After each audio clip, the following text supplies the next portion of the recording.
money for other things other than my 5-year-old daughters. That's not a sacrifice, because I love my 5-year-old daughter and my wife much more than I live, going out and getting a new car or doing any of the other things I could do with my money. All right. And I want to ask you a little bit about the nature of reason and the laws of logic. Would you say the laws of logic are material or immaterial in nature? I don't think it's a proper question. I would say the laws of logic are the method of thinking and examination that we rational creatures use to determine knowledge about the real world. I'm not going to put it into what I consider to be false categories. I don't believe in it. By the way, there's a dichotomy there to begin with. Right. Well, So, yeah. So gentlemen, we're at time. We'll now turn around and Ed will cross-examine Jason. All right. Okay, Jason. Okay. I want to start off by asking this question. Let's assume for a minute that you really believe that you're a good Christian, and you really believe that belief in Christ means, and following the tenets of Christianity, you can take whichever ones you want, are going to guarantee that you go to heaven. John 3:16, for God so loved the world that he gave his only begotten Son. Right. The quote. And that you believe that if you don't do that, you're going to go to hell. Okay? You have a lot of friends, loved ones, etc., right, who perhaps don't believe that. Right. What is to stop you? Because what is at stake is so important. Agreed. So important. What is to stop you from saying that while each individual has to accept their beliefs on free will and volition, I assume you agree with that, correct? You mean so? Well, you mean free will in the context of like salvation? in the context of salvation. So actually, I'm reformed. I accept the doctrine of unconditional election. Whoa, okay, well, that's interesting. Yeah. Okay. Well, there's a whole new thing. I was going to ask, but what I was going to ask actually was, if in fact this is the case about Christianity, what is to keep you from saying, let's let people not into temptation? Let's have some laws that, for example, protect individuals against what I would think all of us and people in the Enlightenment and Christians and people of all decent people would say are detrimental. Just like I personally want to protect my daughters from certain influences that I consider to be absolutely vile and self-destructive. I want to do it as an individual. What is to keep a good Christian from saying it's so important that we're going to have laws that prevent corruption, i.e. that initiate the use of force against others? Yeah, excellent question.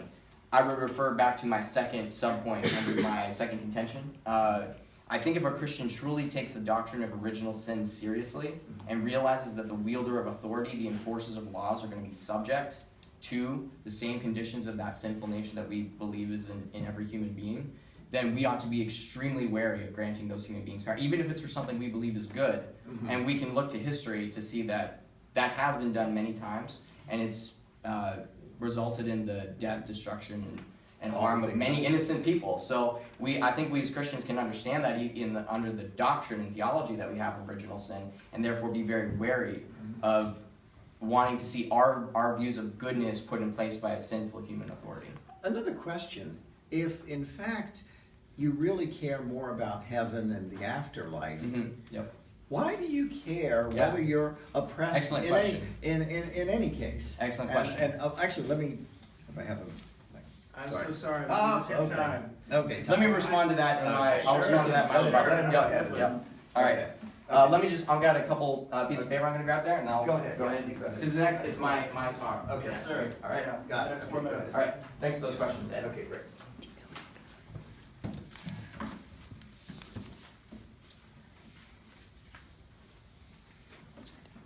All right. I've got 4 minutes to respond. Feels like it's going to take about 10 seconds. And then I'm going to be have 3 minutes after that, so that's exciting. So here we go. I want to talk first of all about the point that Ed made about Christianity, and especially the history of Christianity with the violence and the persecution that we've seen throughout time. I think it's a very valid point that Ed is making insofar as it's true. Christians have done many heinous, violent, and evil things in the name of Christ, professing Christians. We look at the Spanish Inquisition, we look at the Salem witch trials, we look at many acts of oppression that were committed under the Crusades. I agree. These are things that have happened. I don't shy away from them. I don't try to write them out of the history books. I accept them. But you look at the teachings of Christ, you look at the examples of Christ, and I think it's very easy to understand that these actions were in contradiction to the ethic of Christianity and the ethic of grace that I talked about in my third contention. Christ said, "My kingdom is not of this world."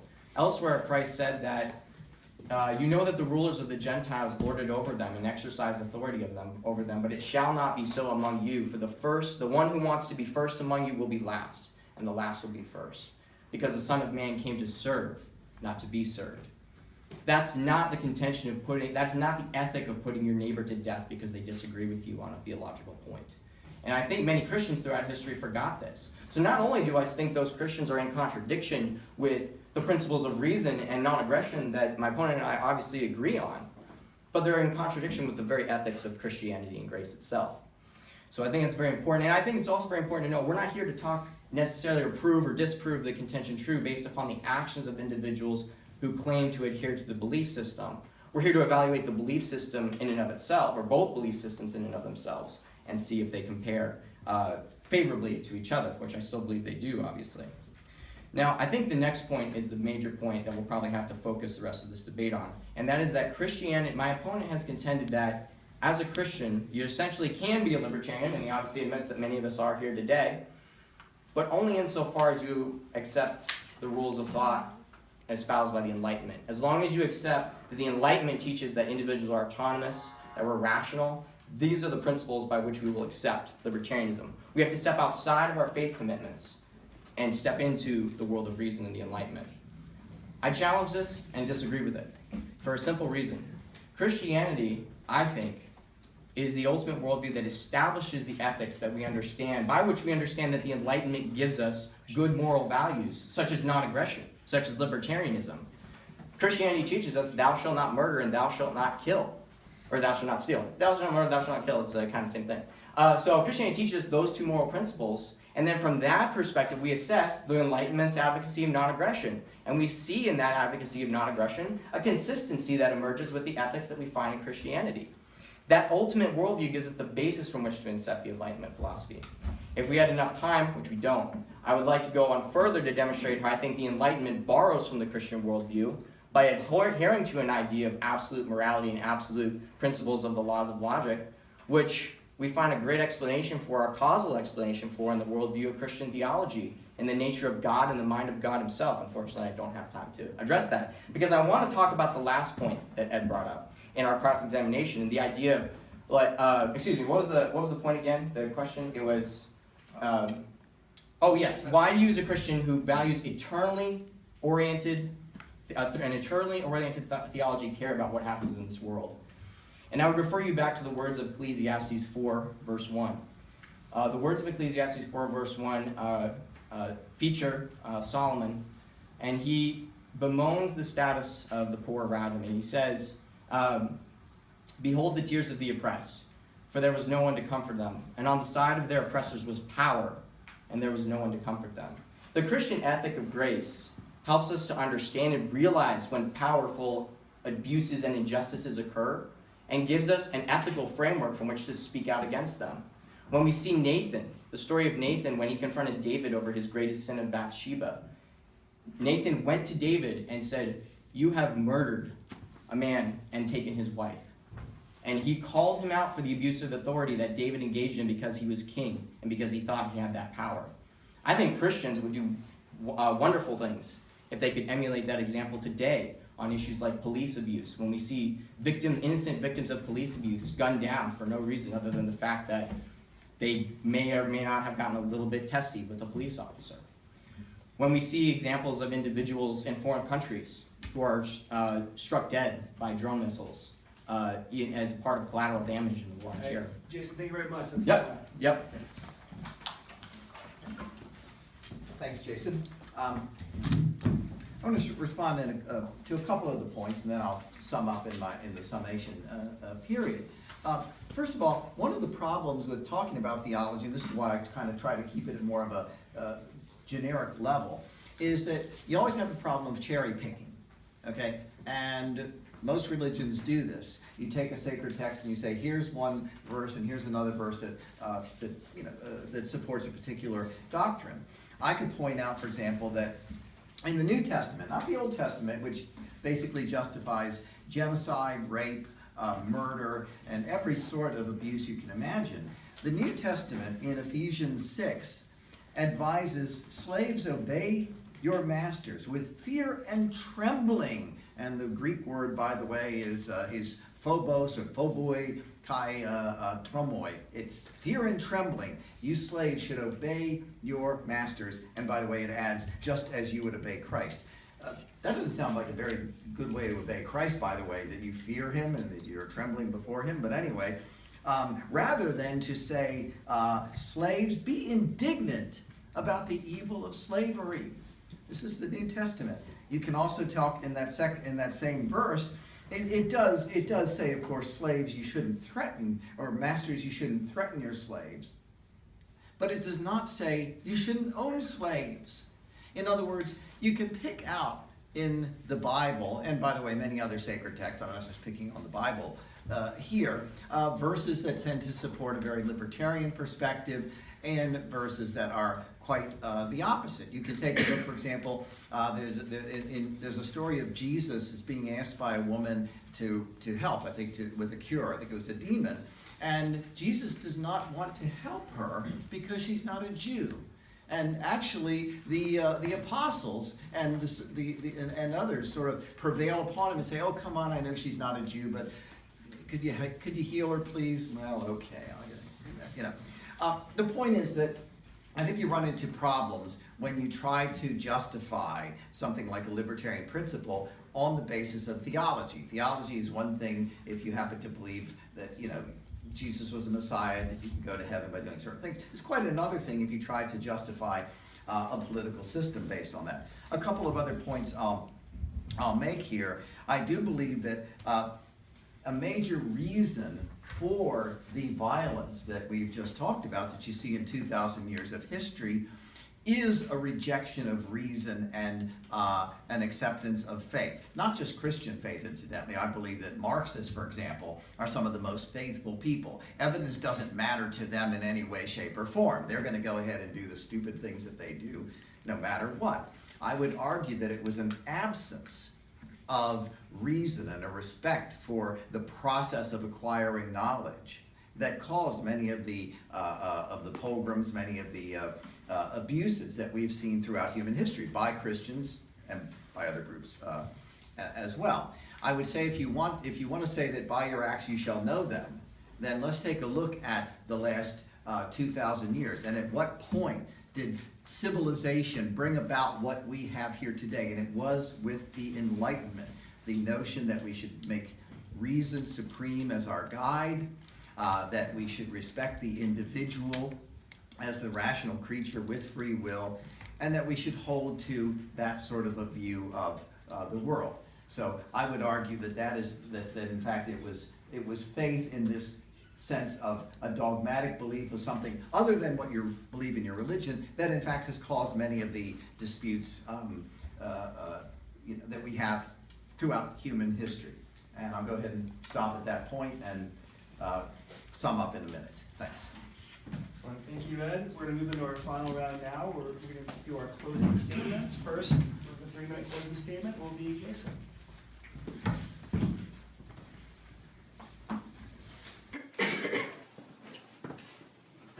Well, thank you for the discussion tonight, Ed. I've thoroughly enjoyed it, and I hope you all have as well. Allow me to begin with telling us what Paul tells us what faith is in Hebrews 11:1. He says, "Now faith is the assurance of things hoped for, the conviction of things not seen." I think it's very important to understand this definition in contrast to the notion of faith that Ed's been advancing tonight. This notion of faith helps us understand that faith is entirely compatible with reason, and consequently compatible with libertarianism as a rational ideology. Faith is the assurance of things hoped for, the conviction of things not seen. One thing that I was trying to get at in cross-examination was the idea of the laws of logic that we interact with on a daily basis, that we use in the application of reason. These laws are immaterial in nature. Philosopher Michael Hughey, as well as theologian Greg Bonson, and both argue this perspective. These laws are immaterial. They do not exist as something that we can see, taste, sense, touch. But we interact with them and use them all the time. We believe in those things that are unseen. We believe in the laws of logic.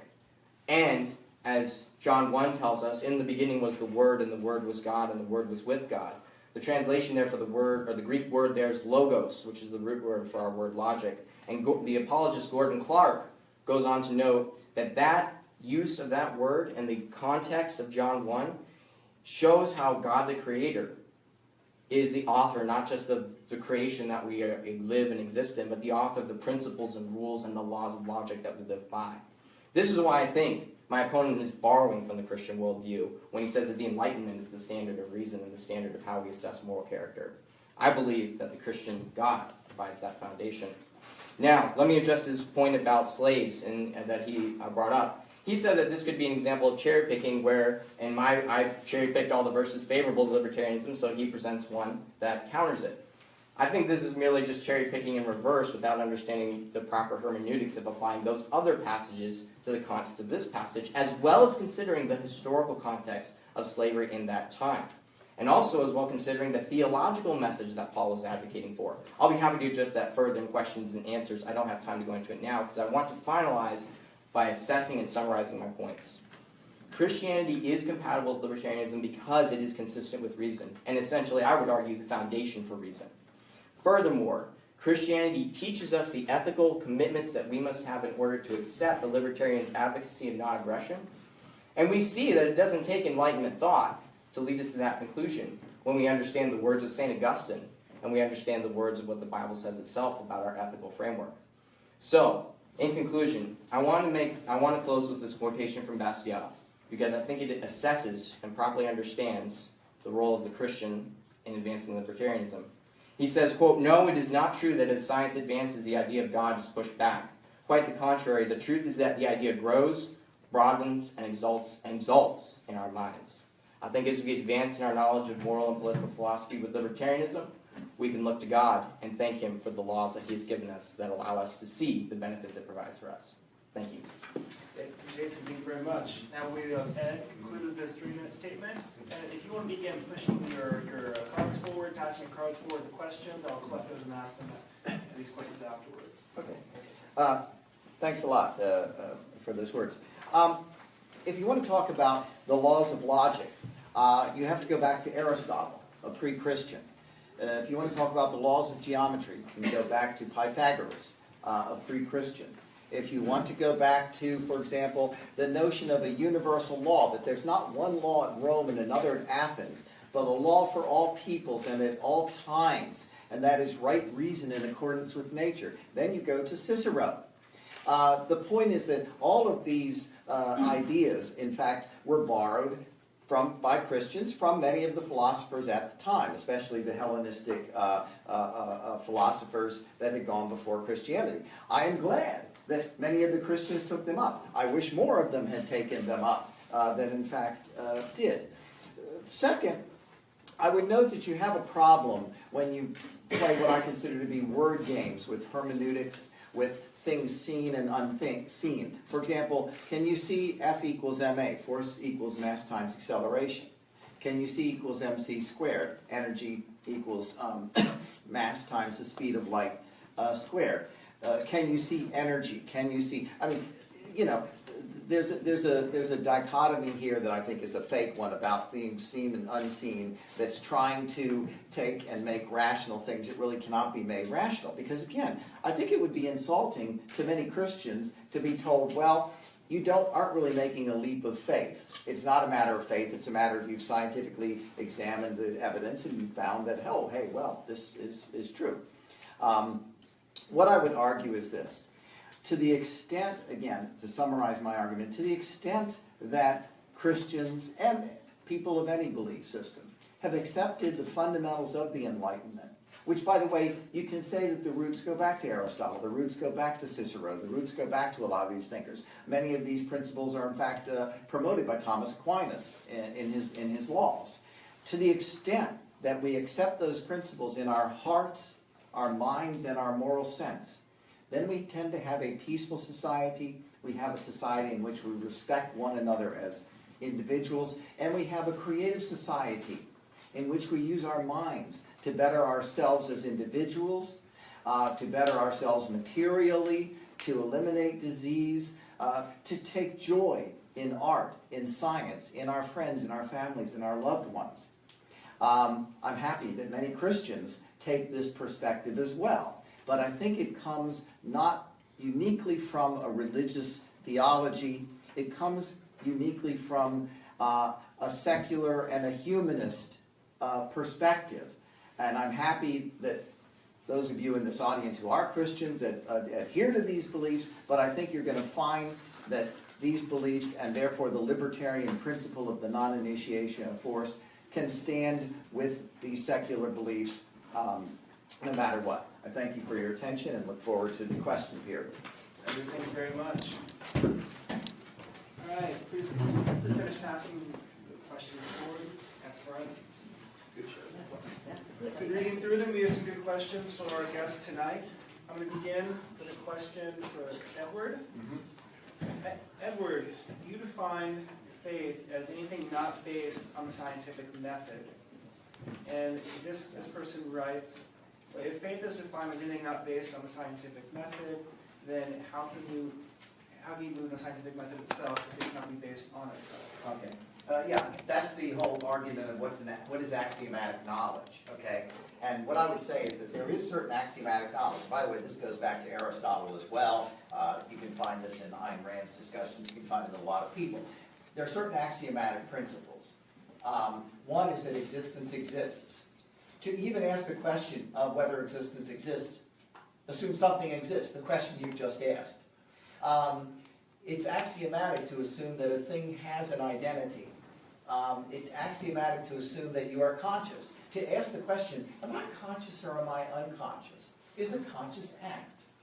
And again, this goes back, especially the principle of A is A thing is what it is, goes back to Aristotle. Logic in Aristotle, and then the scientific methods that were developed by philosophers in the centuries and the millennia that followed, are based on these undeniable axioms. In a sense, they're simply extensions of and refinements of these axioms. And by the way, when I say science, I'm speaking in a very broad sense. Episteme is the Greek word, by the way, for science, but it's a very broad view. And science, again, is a process by which we discover knowledge. It's a self-correcting process, too. Because you can say at any given time, are we omniscient? The answer is clearly no. We're always refining our knowledge and coming to better understandings of things, and it's a process. But that's the point, is that we go through a process, we weed out error, we don't simply say dogmatically, I have said this and that's the end of it, and I'm going to hold my faith or dogma to whatever my belief happens to be. All right, thank you very much. Question for Jason. Jesus said to give unto Caesar what is Caesar's. What does Jesus say God is coming? Thank you for whoever raised that question. So I was hoping Ed was going to address that, but I'm glad since you didn't, I'm glad we got it here in the audience, because that is one of the first questions that anyone asks whenever the argument for compatibility with libertarianism and Christianity is advanced. We have to understand the context of that passage in full before we look at the specific statement, render unto Caesar. If you read the entire context, in fact, let me pull it up right here. If you read the entire context of that passage, Christ is confronted by the Pharisees in a way that they're clearly trying to trip him up. It says, then the Pharisees went and plotted how to entangle him in his words, and they sent their disciples to him along with the Herodians, saying, Teacher, we know that you are true and teach the way of God truthfully, and you do not care about anyone's opinion, for you are not swayed by appearances. So they're trying to flatter him and say, you're a great teacher, you don't care about what people say about you, and you tell us the right way, so we're going to ask you a question. But the passage goes on to say, and then they say, tell us then what you think. Is it lawful to pay taxes to Caesar? And then it says, but Jesus, aware of their malice, said, and then he says, why put me to the test, you hypocrites? So he just calls them out right there like he usually does. And then he says, show me a denarius, whose inscription and likeness is this? And then they say Caesar's, so he says, therefore render to Caesar the things that are Caesar's, and to God the things that are God's. If you break down that passage, first you realize that Christ is not giving a moral teaching in the same way that we see in the Beatitudes. He's responding to some individuals who want to make him sound like a political zealot. So, what does he say? He says, render unto Caesar the things that are Caesar's, and to God the things that are God's. We know in reading throughout the entirety of Scripture, there is no teaching that says that God's authority is subject to or equal to Caesar's. God's authority is above Caesar's, and our obligations to God always override Caesar's. So it's a brilliant answer that I think, when I read it in context, I think this points me to the glory of God and causes me to see him in greater glory and greater authority, rather than focus on the one isolated statement, render unto Caesar. Even when we look at it grammatically, render unto Caesar the things that are Caesar's, comma, render unto God the things that are God's. It's put in contrast. And I think it's very important that it's put in contrast. And we assess that with our doctrinal understanding of what is God's authority over Caesar's. Just a quick follow-up to that, Jason. If you're explaining that verse away, I'm curious how you respond to Romans 13:1, which I'm sure is another question. So that's a long answer. Yeah, I'll just read the first verse of those, Yep. of that chapter for those in the audience who aren't reading that right now. Romans 13:1 says, let everyone be subject to the governing authorities, for there is no authority except that which God has established. The authorities that exist have been established by God. So how does that not cut against what you were saying earlier about not having a lot of faith in humans operating governing institutions? Yeah, that's the other one, Romans 13. So I'll be brief. I'll be as brief as possible, but if I could, if anyone's interested, I'd be happy to talk with them further. I adhere to the interpretation that New Testament scholar Marcus Borg applies to this passage. Borg argues that this passage is not meant as a statement of universally applicable political philosophy.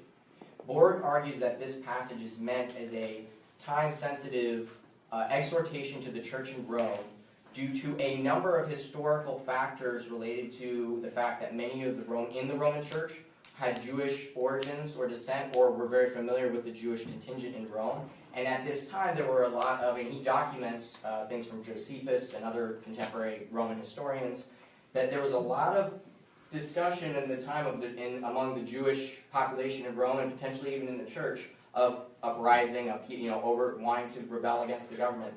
And Paul wanted to emphasize essentially what the message, Borg argues that Paul's intended argument here is to emphasize the message of Christ. My kingdom is not of this world. You are not here to fight the governing authorities and bring heaven on earth. And so he gives them this exhortation in Romans 13 that gives them the basis and the grounding to realize that truth. And then he also argues that that's textually consistent with what we see in the rest of Romans. We see in Romans 8 and Romans 12 these calls to grace and to charity and to recognize the sovereignty of God over human affairs, and that we are not subject to the princes and powers of this world, but we're subject to the authority of God. So he argues that historically and textually in the context of Rome itself, it's not to be interpreted as a statement of absolute political authority. Yeah. Let me respond. I have 2 points I want to make. The first point is that I have a problem with the whole methodology of biblical interpretation. Okay? Because, first of all, just a point of fact, what we call the canon, it differs right now even between sects today. Okay, the Catholic Bible differs slightly from the Protestant Bible and so forth. And it wasn't until around 300-ish AD that what we call the Bible was pulled together. You have apocryphal texts, in fact, the ones dug up in the late 1940s in Nag Hammadi in Egypt, which are variations in different versions of some of the biblical, books that we know. And good scholarship also looks at the Bible and says, well, or the New Testament looks and says, this part looks like it was added a little bit later.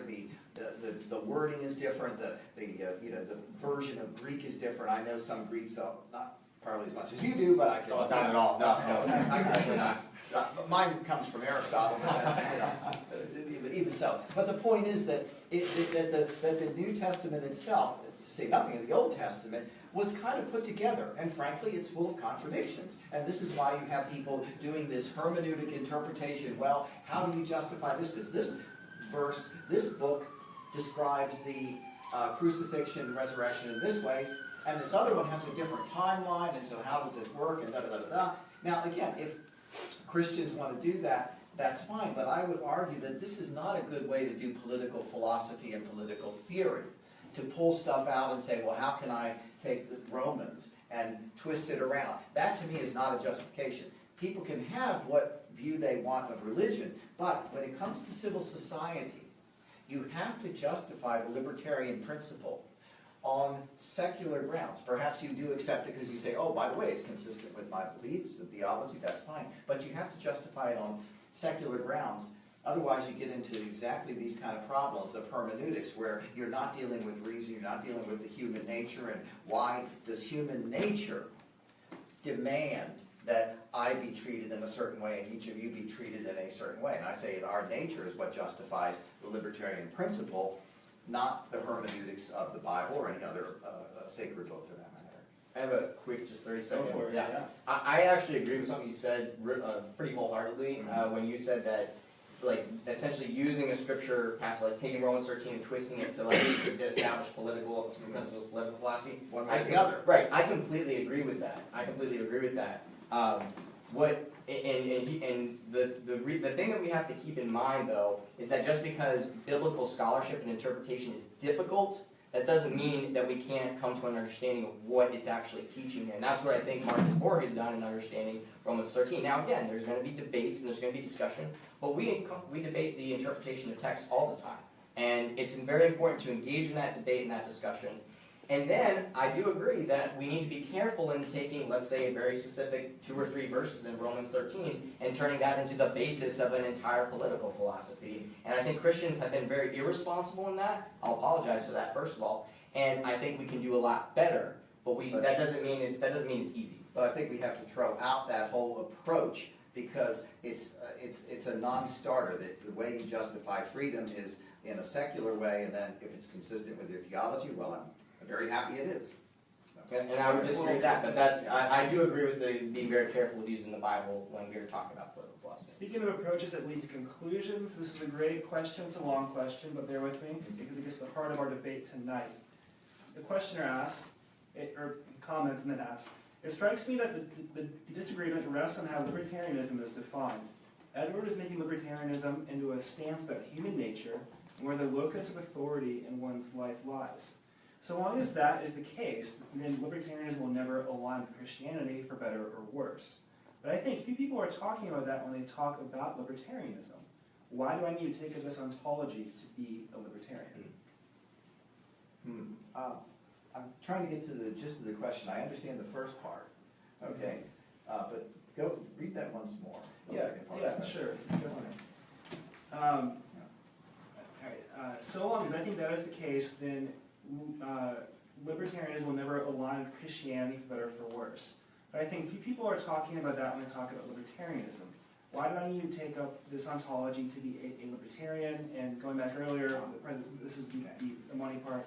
The questioner says, Edward is making libertarianism into a stance about human nature and where the locus of authority in one's life lies. Yes, and that's exactly what I'm doing, because that's exactly what the libertarian principle says, that we should deal with each other in most, if not all matters, depending on whether you're a minarchist or an anarchist or whatever, based on mutual consent. That I don't have the right to pick up a gun and tell you to do something or to physically stop you or whatever. That's the locus of, where libertarianism hits the ground, the rubber hits the road, so to speak. Okay, that is a moral percept, and I argue that moral percepts, moral dictates, so you might say, have to be based in something other than I just happen to feel that way, and maybe some other people don't, and so there's no way of. If I accepted that, by the way, on faith, then there's no way to convince Jason if he disagreed with me, because he's coming from a faith perspective too. I argue that this principle is based on human nature, that the way we get morals is we look at human beings, we see that we are unique creatures, that there is a particular alternative for life, and that is it can exist or it cannot exist, that each living creature has a unique means of survival. Plants have a certain means. They need photosynthesis, they need sunlight, they need soil, they need water. Birds and animals have percepts, they can see things and so forth. we have a particular method of surviving and flourishing, and that is our human minds. And it's from that, and this is where I explain the Enlightenment view. This is where that moral percept comes from. And you don't have to, by the way, if you don't want to go through this entire ontology, and I'm sure that most libertarians don't, this is unfortunate incidentally, but they might make a very practical perspective. They might go ahead and assume that most people, for example, would prefer, and I'm using almost Louis Mises' exact words, most people probably prefer health to sickness, they probably prefer prosperity to poverty, they probably prefer life to death, and to the extent that most people do that, you can see the practical reasons why you, for a libertarian perspective, right? Free markets allow us to be more prosperous. So a libertarian perspective is the free market perspective. So if everybody sort of agrees on prosperity, then you're going to have a free market. So a lot of libertarians probably just stop at that point. And there's nothing wrong with that point. I completely endorse it. Other libertarians might think about, other justifications. But I would say ultimately it is founded in this ontology about the nature of a human being and why we should respect one another. I don't know. We may end up agreeing on a lot of this part. Well, I actually don't know. So, Sorry. I mean, my first point is essentially, and this is the way I define it in my case. I don't think it's. I think what Ed's doing here with his definition of libertarianism is he's expanding it beyond what it actually is. When we look at what Murray Rothbard writes about libertarianism, when we look at Mises, when he uses the term liberalism, but I think we can agree that when Mises talks about liberalism, it's a very similar concept.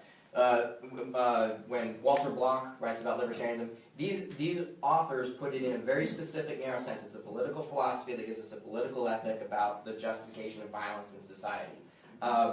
And I think it's very, very important to recognize that when we understand it in that regard, then we can look and say, well, is it the secularist foundation of ethics that Ed is relying on here that we should use to support that doctrine of non-aggression? Or does the Christian theology of ethics provide us with a better answer? And that gets to the second point that I want to make is I think the Christian theology does provide us a better answer because ultimately it's very interesting. In listening to Ed talk about his belief in the source of ethics, he talked about the human mind being that it's grounded in human nature and the human mind in our ability to reason and understand these principles that help us progress. That is a faith statement. He's having faith in the idea of the human mind because there are many philosophers who argue we might be deceiving ourselves. And what do they argue with? And this is the thing, they're reductionists. They can't consistently argue that. This gets back to the earlier issue about axioms. It's a word game. And by the way, interestingly, it's usually the postmodernists, those who reject the Enlightenment, who play these kind of word games that say, well, I can refute reason with reason. The answer is no, you can't, okay? You can play word games. You can switch definitions, you can do that, but you can't refute reason with reason because you're using reason. It's a self-contradictory sort of thing. And what's interesting about the postmodernists, by the way, is that except for a lot of American universities where they have tenure and they can rant and rave their nonsense anytime they want. This stuff has kind of been dying out in the last couple of decades, fortunately. You have had a return to some sort of a notion of reason and what it can do, and if nothing else, the great technologies that we get through it. Postmodernism is a skeptical reductionism to I don't know anything, and then what you fall back on is either the use of force or the use of faith. If I may just finish up my point real quick. So I think it's very important to note that even in assessing the fact that there are disagreements among rational human beings about whether or not this is true or false between the postmodernists and the rationalists, goes to show that the idea that the human mind is an authoritative standard for how we evaluate ethics doesn't get us the whole way. Because Ed himself said we have to have something outside of just it's us or I say it is or it's we have to go, and he goes to called the real principles of reason based on the human mind. The Christian understanding of ethics is that ethics is based in the nature of God himself, and he has given us these principles and laws that do exist over us, that are binding in the way that we observe them and the way that we act with them, that he's written them in our hearts according to Romans 2, and that we then are able to live by those principles and understand them through the concepts of reason and logic that Ed, I agree with Ed that reason and logic are amazing things. I want to make that very clear. But I see those being as representative, both reason and logic, and then the idea of ethics, of right and wrong, in the way that Ed and I have agreed in them in this debate. Those are representative of the mind of God himself, and they're authoritative because they don't rely upon the disagreements between human beings about whether or not they're true or false. Excellent. One final question for both of you before we will adjourn for our reception. The questioner asks, prominent libertarians often celebrate libertine cultural attitudes, drunkenness, sexual freedom, indulgence in drugs, and gambling. How can Christians identify with libertarianism without always feeling like second-class libertarians?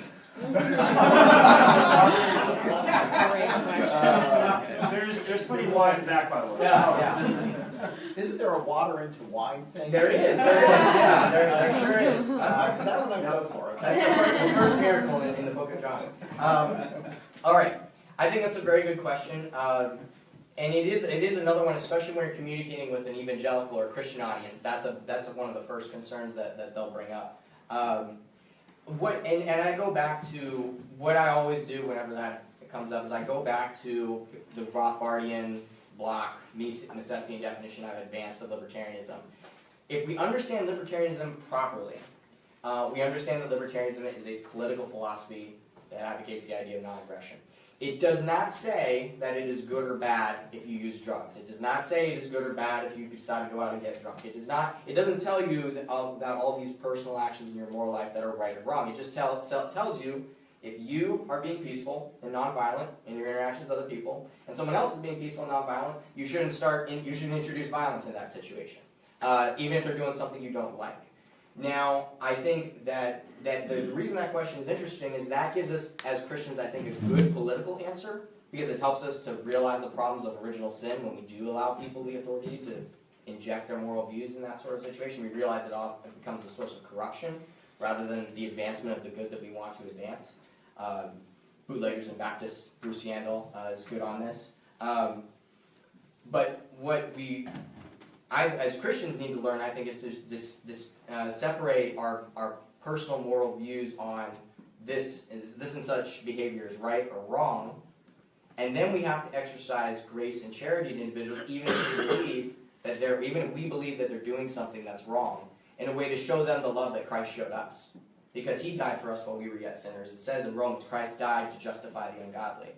And that should be the way we live our lives toward other people, not trying to outlaw them and regulate their behavior to make an external change when what we really should care about as Christians is an internal change.